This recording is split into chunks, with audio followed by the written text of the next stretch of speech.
My name is Jamal Clark. I'm a graduating senior here at Elizabeth City State University, majoring in mass communications, concentration in broadcast journalism. The clips that you're about to see on this YouTube page consist of my work as a talent, post-production assistant, co-producer, and technical director here at Elizabeth City State University. This will be a deciding factor whether you want me on your staff as talent or working behind the scenes. So, I hope you enjoy these clips. Thank you. Tip number 1. Turn off the water while brushing your teeth. Green Tip of the Week has been brought to you in part by Elizabeth City State University's Green Council. Jamal Clark and Cameron Gorham. Welcome back to the campus sports show heard around the world, Viking Sports. I'm Cameron Gorham. And I'm yours truly, Jamal Clark. And I'm going to be bringing you all the sports. Cam, what do you think about the game last week? I mean, it was a tough one. Albany came down here ready to play. The Vikings had a better game to me than they had in the previous weeks. We have to, as a team, score. We got to put points on the board. I mean, the defense is staying on the field way too long. Offense, they saw way too many 3-and-outs. Right. So they got to find a way to score. But they look good defensively late in the game with the pick. We just got to score, put some points up, man. Definitely, and also just to on the side note, just to mention, Naaman Jones, he actually completed 254 yards. They were actually good in the air and even getting in the red zone. They just have to be able to actually capitalize getting in the red zone. Got to punch it in there. Right, because now they're starting to get in the CIAA play. Right. And now these games are starting to matter more. Right. So now, they really have to pick it up. Yeah, they do. I think now with you're playing these conference games, they're actually able to get the rush going. So now they're really focused, they're ready to go in the CIAA play. But how about this?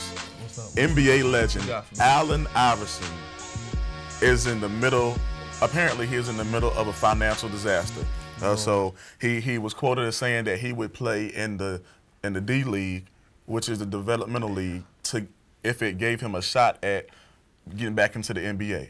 Now, the Rochester Lancers, a pro indoor soccer team, announced that they would offer a contract to Allen Iverson. Okay, $20,000 a game with a bonus of $5,000 per goal scored, win bonuses, and merchandise bonuses.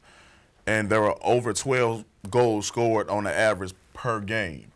So, I mean, what you think? Should he play soccer? Should he play ball? What should he, football or basketball? I think he should definitely play basketball. Obviously, his love, his heart, his soul, his talent is dedicated to basketball. Now, it's pretty. Now, those who don't know, he was a phenomenal athlete, two-sport athlete in high school, playing football and basketball. But I definitely think he should definitely stick to basketball because that's just is too much for him to go through what he's going through right now. He should definitely continue to play basketball. But if nobody's gonna pick him up, hey, better do go what you get gotta some do. Soccer cleats and get it in. Do what you have to do. This weekend was kind of difficult once again for the baseball team as they continue to struggle, losing 3 games in a row to Virginia State 8-2 and a doubleheader to Shawan University 9-2 and 11-4. Green Tip of the Week. Green Tip number 2. Ride a bike or carpool. Green Tip of the Week has been brought to you in part by Elizabeth City State University's Green Council.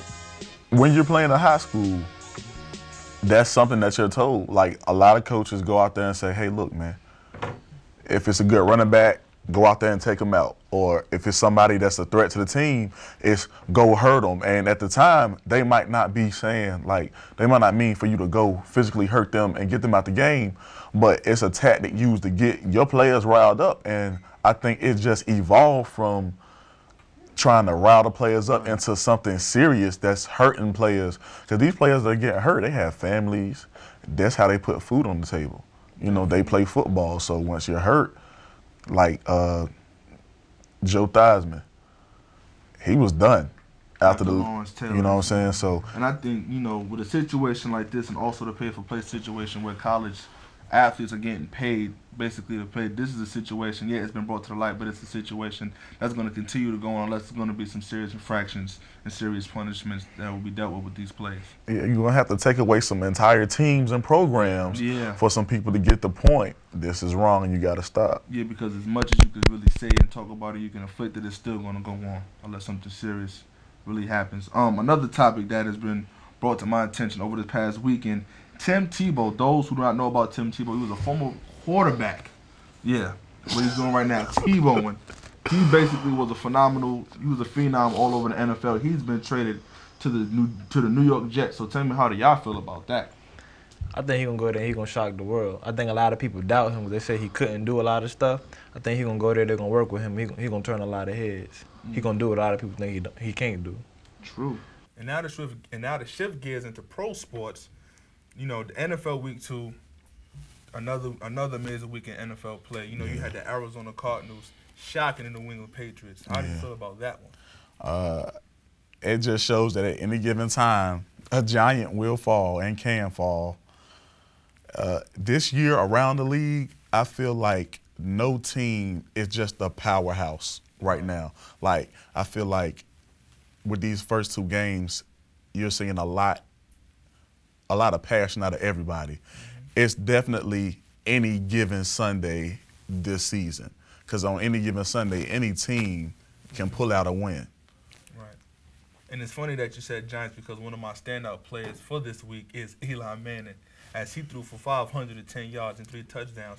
Not to mention he had 3 picks in the first half, but it shows that, you know, this is a composed quarterback. And, you know, a lot of people are giving him flack saying he's not the most elite quarterback in the league.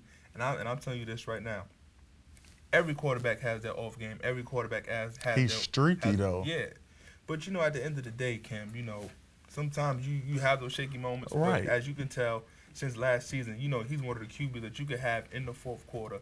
This guy's never shaken. He's always composed, and he's come through. Well, think about it. If he played the entire game like he played in the fourth quarter, what kind of numbers he would put up?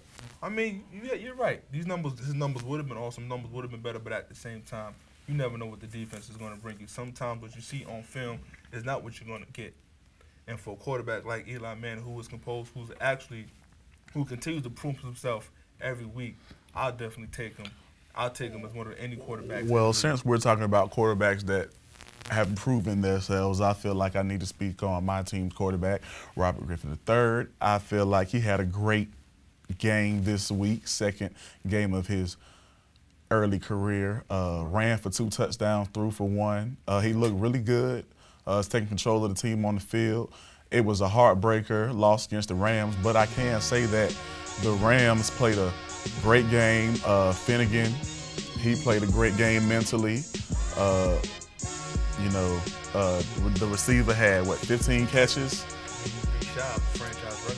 15, he caught the ball 15 times. Like, come on. But I think I read that Arakpo is out for the season, unfortunately. And that's going to be a tough loss for the Redskins. It is. QB like Robert Griffin III, who is an awesome athlete and even a better QB, he needs as much help as possible in his rookie campaign. He definitely does. About supposedly Alabama, am I at the right school?